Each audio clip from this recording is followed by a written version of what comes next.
Could someone actually make a living on Steemit? Well, the person you're going to hear from now is doing it. And he is a man who shows you some tips in our continuing series here of top 3 tips on Steemit. The world knows him on Steemit as Kenny's Kitchen. I know him as my friend and a genius named Kenny Palurintano.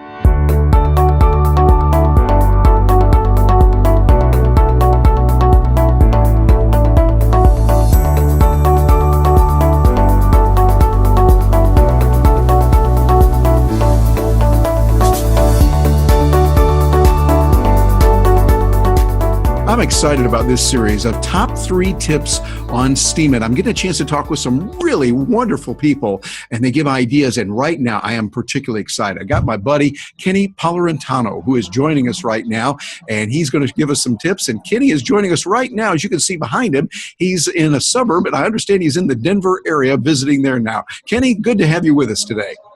Hey, Terry. Thanks so much for having me on. It's a real honor to be here with you. Well, it is great to have you on board. And even before we started recording, you were showing me some really great options that are available in Steemit, and you just got a wealth of information on it. So I'd like to keep you around here for like about 15 hours, but I'm thinking that might be a little bit long. So instead, we're going to put on the top 3. But before we do that, tell us a little bit about, for those that might not know you, who you are, your background, and the kind of work that you work with in the real world and what you've been doing with Steemit. Awesome. Yeah, so my main thing is that I'm a traveling vegan chef. I run the kitchen for a handful of festivals, conferences, and other events every year. I also do a bit of public speaking, mostly on mindful eating and then on the principles of voluntarism or anarchy. I help out with organizing events. My purpose is to be of service in whatever way I can in helping with this paradigm shift, helping empower people, helping create new systems that eliminate the need for the old, and working every day to better myself, to integrate my trauma, to heal myself, to become a more healthy human being. And Steemit has been a great tool for me to just share that process mostly. A lot of what I've done is really just writing about my journey, both in like a physical traveling sense and in the emotional, psychological healing sense. I post a lot of recipes. I've really loved the platform. I didn't write anything for like 5 months straight before I discovered Steemit. I got burnt out after creating my website, and I found this platform, and in the first month, I think I wrote 250 pages or so. And it's just kept going and going, and I've gotten more interaction from people that I've never met than I ever got on like Facebook posts where all my friends see it, and yeah. I've started meeting people now who I connected with on Steemit, meeting them in person at events, and yeah, it's and making money too, which is all nice. yeah. Last year for 2016 into 17, I pretty much lived exclusively on my Steemit earnings. Wow, living exclusively on Steemit earnings. Well, then we are riveted now, even more than ever, to find out what you say are top tips that are available for Steemit. So what would be tip number 1 you'd want to share with those joining us on success with Steemit?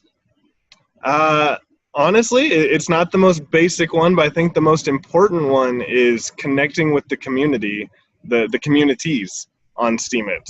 Personally, I'm part of the Minnows Unite community.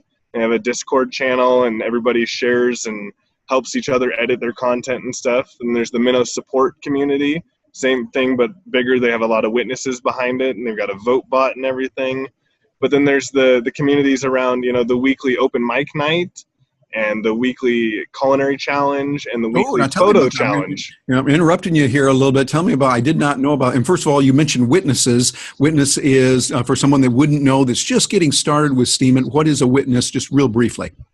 Basically, the witnesses are the miners in a cryptocurrency. They're called witnesses in Steemit, so they're the ones who have a big supercomputer set up somewhere that's running all the transactions to actually keep the blockchain going. The difference being that in Steemit, the witnesses are really involved in the community as well. They post updates on their blogs. A lot of them create different projects to help support the community. The Minnow support project was created by Agrode at Agrode, and then Garden Girl Canada and a few other witnesses all support that and have really created a place for thousands of people who just got started on the platform to find community and get help with editing and get some initial votes and followers to get themselves going. Exactly. Now, you mentioned something about the weekly chat that is available. How would someone find out about that and get involved if they wanted to? Yeah, so there's actually a Discord, the Discord app you can get on your phone or on the computer. Minnow Support and Minnows Unite and actually quite a few other little communities all have their own servers on there. So you can join in all sorts of chats on everything from, there's the fiction workshop, which the Minnow Support project does. It's just for fiction writers. It's no promoting your posts or anything. It's only like talking about what you're working on, getting feedback, getting help with editing things. And there's all sorts of things there. It's a really widespread, diverse community, made up of a bunch of different communities. It's that decentralized community. Yeah, whatever you're looking for. A great idea. There. Yeah, matter of fact, do you have Discord on the computer that you're using right now? Yeah. Yeah. And so you might be able to share, if you wouldn't mind. I don't want to expose anything that would be private that you don't want the world to see, but would it be all right if you shared a little bit of what Discord is? And so someone says, I have never heard of it, I don't know a thing about it, how they could get started with it and use it and the benefits. Yeah, absolutely. Let me pull it up here. And by the way, ladies and gentlemen, as he's doing this, I want to let you know that Kenny is just a wonderful guy. He has not used Zoom that much. And yet today he's gone out of his way to help and share screen, show me what to do, and then help in many different ways. So right now you're seeing it again. Support this man. Get in there and give upvoting him and his work is a way you can support him. Not just a thumbs up. We don't do just thumbs up or a like here. We give you real money on Steemit. So Kenny, do you have something there that you can share with us on Discord? Yeah, here. Go ahead and share your screen with us. There we are. And then talk us through what you're doing as you do it. So right here is my kind of front page for Discord. And how do we get on Discord? If we're not on there, how do we do that? You can just go Discord.com, is that it? I don't recall what the dot is there. If you Google Discord or if you do a search for Discord, it'll pull it right up. If you also go to any of those different groups, like the Minnow Support Project, if you go to any of their posts on there, they have a link for their Discord server. And you can click that, and it'll give you the option to download the app and immediately log you into their server. Good. So right here, Discord is spell that for us for those that might not have English as their native language. Yeah, it's a Discord. Thank you. Yeah. So along the left side here, you can see here's my friends list, people that I've been directly communicating with, and then underneath that is these are all the different servers that I'm on. The Minnows Unite server, the Tribe Steam Up server, the Minnow Booster server, the Peace, Abundance, and Liberty server, which is what the Minnows Support Project is part of, and the Whales Shares server. There's actually a lot more. And so basically, if you create a server, you can then create all these different channels in your server as well. Nice. So this is nice. That goes along with what you were saying. And you said the point, tip number one is support the communities, plural. And this is what you're doing. And you're showing us a real way to do it. Those of you watching this video, look at what Kenny is doing. This is a way for you to get out there, get involved in the community, communicating with people. And so Discord is something you want. I have it as an app. I went to the app store within Apple. I'm using my MacBook Pro, downloaded it, and then got into Discord. But really nice. Kenny, this is good information. Yeah, it's such a real blessing to have this thing come up. For the first year of Steemit, we were using all sorts of not very functional chat programs, and different groups were all on totally different programs. So you had to have 10 different ones if you wanted to connect with all the communities. And now everybody uses Discord, and you just load a different server for whichever community you're trying to talk to at the time. And there's things like in here, the Minnow Support Project, this here is their fiction workshop, and it's just fiction writers helping each other out with their content. There's nobody doing like asking for upvotes or anything like that. It's just all about connecting and actually helping each other build in that way. Wonderful. If you join the Minnow support project, they've also got this server here, or this room called Upvote, where you can literally just go, and once a day as a member, you can plug in a link to a Steemit post, and a wave of bots, there's usually about 30 of these bots, will go and upvote that post for you. And Nice. it's only And worth a few cents, but... I'm sorry, to be a minnow, what does that mean? Someone's saying, what do you mean by a minnow? I don't understand. I hear minnow, dolphins, and whales. What does that mean? Right. So basically, a minnow is the lowest, not lowest, but the people with least amount of steam power. If you have less than 5,000 steam, you're a minnow. And if you have between 5,000 and like 15 or 20,000, then you're a dolphin. And then once you start to get past that, you're into the whale range. And those numbers might be different now because obviously there's a lot more steam on the market. It's been a while since I looked at what the definitions of them are. But basically a minnow is people that are new and don't have a lot of power. And then the dolphins are the people that have been established and they've started to build some steam power. And then the whales are, they're the guys that when they vote on you, you get $4 for their vote or $100 or whatever. Very good. All right. Well, this is really helpful, Kenny. We appreciate that. And you can go ahead and stop sharing your screen now.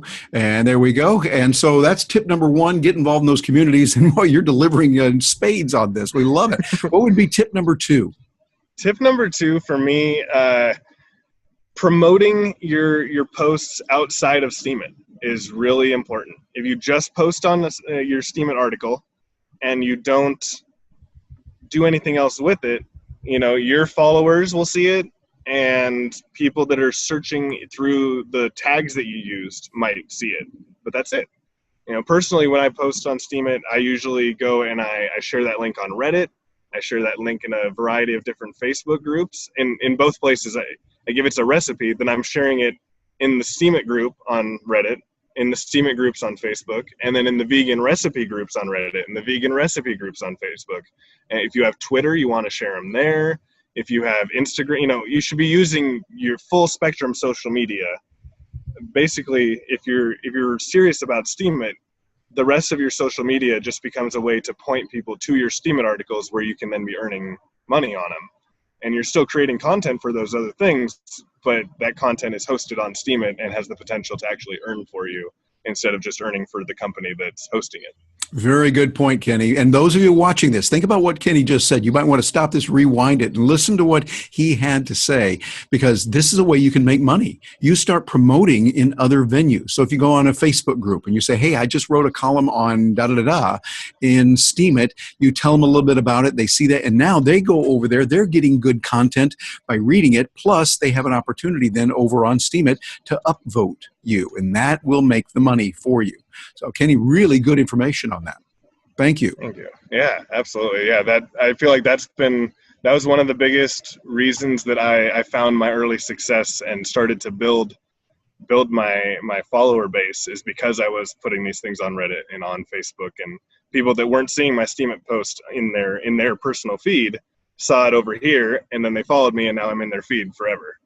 Yep. One of the biggest mistakes we make in marketing is we think, hey, I put this great thing out there. How come nobody's following it? Well, they don't know about it, or they didn't see it, or they saw it one time and they thought, okay, maybe I will. We need reminders.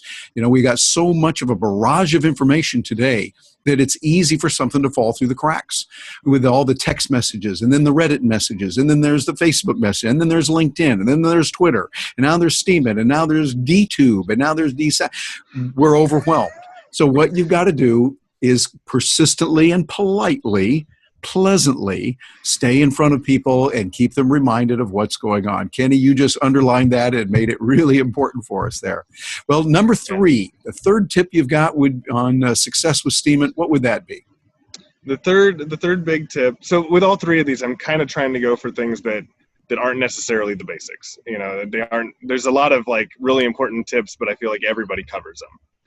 And so the third thing that I would say is connecting with the other Steemit related tools, the third-party sites or the third-party apps that help you to manage your Steemit account or to find information about things and help you to really hone in what's going on. So like SteamD and SteamDB, steamd.com steamdb.com. These are both sites where you can go and find a crazy in-depth amount of information about every post that you've made, every account that exists. Yep. As a matter of fact, Kenny, I'm going to interrupt you here because you know what I'm going to ask right now. Would you mind and share that screen with us so we can see some of that? And those of you that are watching this, you might want to write this down or bounce over there, pause the video, go over there and take a look at it. Kenny, would that be all right if you share something from there? Yeah, absolutely. Okay. Well, we'll turn the floor over to you there, sir. Tell us what you're doing and what we see. All right. So this page is still loading a little bit. Let's hop over here first instead. So this is SteamD. And for SteamD, you get a view of whatever account you put in, just like on Steemit, where you put, a slash at Terry Brock, Kenny's Kitchen, Tribe Steam Up in this case, whatever account. So I got all kinds of activity I've been posting recently. So you can see there's my account. This is my current voting weight, the steam power that I'm working with. I've delegated most of mine out. Your current voting power, so you know how much of your voting you've used at the moment, whether you should be using a lot of power or whether you should be holding back. And then down the middle here is every single transaction that has to do with your account. If someone upvoted you, if you upvoted someone, if someone replied to your comment, if you or to your post, everything that you've replied to, it's literally every single transaction. All the way back, if I scroll all the way down, you can see there's, hundreds of pages of history from my account because I've been on the website I've been on Steemit for 16 months now. Mm-hmm. And so you can watch this. If you get a vote, all of a sudden in your post goes up from $5 to $30. You can come in here and you can find out exactly who voted on that and how much voting weight they used. You can see the voting weight there. If there isn't one, it means that they were using 100. Like right here, there isn't one. That means they were using 100% of their power. But you get all of those details here. And this one kind of has the least friendly user interface. It's really simple and text-based. If that'll get out of my way real quick. There we go. SteamDB is a little bit fancier. It's got a little bit more information, and it's set up in a much better front page. Yeah, you're on SteamDB right now. Yeah, steamdb.com. Yeah, so this one as well, you get your current voting powers, so you know where you're at, and it's got everything: your followers, your posts, how many people are following you, or how many people you're following rather. All of the account information again, curation rewards, incoming votes, posts, everything like that. But then you can also look at so much more. So like I can go to posts and it'll pull up all of my posts. I can click on a post and here's the full content. You can actually read people's articles right on SteamDB. You don't even have to go to Steemit.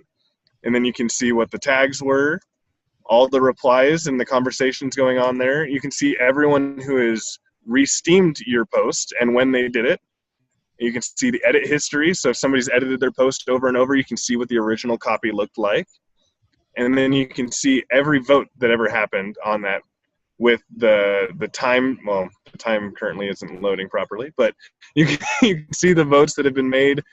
And then the reward share calculate how much of a reward that person's going to get. And this whole page doesn't seem to have loaded all the way at the moment, but yeah, this is just one little piece of it. There's a whole lot of information here, so like if I go Terry Brock, and all this information is public information. So you think, oh, if I don't want people to see it, sorry, they can, and they can find out all those little transactions that have happened, right, Kenny? Yep. Yeah. Well, this website seems to not. Yeah, they all, they go through their ups and downs and don't necessarily react all that well sometimes. But basically, yeah, all of this information is stored on the Steem blockchain. It's just things that Steemit.com itself doesn't necessarily show you. Mm-hmm. And so that's nice. That's why we have all these different third-party options. There's another website called, I'm just going to stop sharing here now. There's another website called steamtools.com, which is literally just a collection of all of these different resources. And it has, the link to it and then an explanation of what that particular tool is for, what that website offers you. That's at Steam Tools, STEEMTOOLS.com. Yep, steamtools.com. Mm-hmm. And they've got, I'm sure that there's some they haven't caught yet, but they have basically all of these different things listed with little descriptions of them and everything. There's Steam Voter, where you can set up automated voting, so you don't actually have to go in and vote on posts. You can just follow authors and your account will automatically vote for them. There's Steam Connect, where you can actually set up so that you can schedule posts. So you can put in the entire post, but have it set to schedule tomorrow at noon instead of having to be there to click the button. Oh, that would be real good. That's Steam Connect. Yeah. Very good. I'll have to take a look at that. Yeah. There's tons. That's the great thing about open source. The Steemit blockchain is open source. All the APIs are open source. Anybody that sees a need to be filled can just create something for it, and it's there. And then they just have to let people know about it. That is very nice. Wow. Kenny, this is just a wealth of information, and we appreciate all that you're doing here for us. And somebody says, hey, I want to get in touch with that guy. What's the best way for them to get in touch with you, find out more, and to maybe send some Steam dollars your way, do some work with you? You do a fabulous job of cooking. I have had meals that you have worked with there when we were in Anarchapulco, and you helped to facilitate putting all that together. Somebody wants to get in touch with you. What's the best way for them to do that? On Steemit is really good. There's no private messaging on there, so it's not great for that sort of connecting. But yeah, my blog's there, and if somebody wanted to send me something, steemit.com/@Kenny'sKitchen, and then my website, kennysconsciouskitchen.com, is not for my blog. It's just recipes and like the list of the services that I offer and how to connect with me in those ways, and then. That's got email built in and everything there, so you can contact me. That's probably the easiest way to actually get in touch is through my website. All right. So that's Kenny's Conscious Kitchen. Is that right? .com. Yeah. We can do that and find it out. And by the way, you want to do that. Those of you watching this, get to know this man. This man that you're just meeting right now, you want to get to know him. Your life will be better in many ways as you get a chance to know him and help him out. And what I want you to do is go over to his posts, read through them, and when you find those, you go, ooh, that's good. Don't just say, oh, that's good. Upvote it. Upvoting at 100% says, hey, I really mean this, that I like it, and here's some money for you. And we'll go from there and look forward to seeing you again. So, Kenny, thank you for joining us today. Really appreciate it. Enjoy the weather there in Denver, Colorado. Yeah, thank you, Terry. I'm excited to see you this coming weekend at Nexus. Yes, that's going to be great. Exciting, yeah. Going to be good. And so for those of you joining us right now, you've just had an opportunity to learn some powerful ideas on how to literally make money with this tool called Steemit. It's up to you now. You can go, oh yeah, that was a nice video, or you can take action. And I want you to take action. Put it to use. Go back and say, okay, one viewing of a video usually doesn't let it sink into your brain real well. Want to go back, take some notes on it, look at it, go to those sites that Kenny just talked about. Get involved with the communities, like he mentioned there with Discord. Get involved, use it. Then as you do that, it'll become part of you. If you're going, I don't understand that, that's okay. This is why we have the community, so that you can say, what do you mean by da-da-da-da? People will be there and they can help you on it. So take action on that. And I'm looking forward to hearing from you. I'm at Terry Brock on Steemit, and looking forward to hearing from you and looking forward to staying in touch. You can also send me an email, terry@terrybrock.com. Thank you very much for joining us today.